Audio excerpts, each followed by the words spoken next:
لعشاق الكاميرات اللي بشاشه متحركه.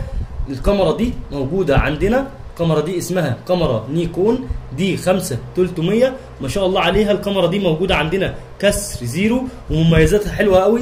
طب يا جماعه الكاميرا دي بتصور ب 24 ميجا بكسل ب 39 نقطه فوكس، فيها سنسور حساس جدا زي اللي في ال 700. والكاميرا دي تتميز انها فيها خاصيه الواي فاي، عشان لو انت بتصور صور او فيديوهات على الكاميرا تقدر ان انت تنقلها على الموبايل بكل سهوله. كمان فيها خاصيه اللي هي فيها شاشه متحركه، علشان لو انت بتصور فلوجات من الشارع او من البيت تقدر تصور نفسك بكل سهوله بالطريقه دي. وكمان الكاميرا دي خفيفه الوزن، لو انت بتصور مثلا فيديوهات طويله وبتمسك الفيديوهات بتمسك الكاميرا لفتره طويله، الكاميرا دي تبقى ممتازه جدا لانها خفيفه جدا، لان وزنها ما يتعداش نص كيلو حرفيا. والعدسه اللي معاها عدسه صغيره جدا اللي هي 1855 الفيرجن 3 اللي هي بتشتغل مانوال فوكس واوتوماتيك فوكس وفيها في ار. وان شاء الله هنطلع في فيديوهات ثانيه جايه كتير نجرب الكاميرا ونشوف تصويرها عامل ازاي، واحنا منزلين ليها شرح على اليوتيوب، شرح كامل تقدروا تخشوا تتفرجوا عليه. وفي نهايه الفيديو صلوا على النبي.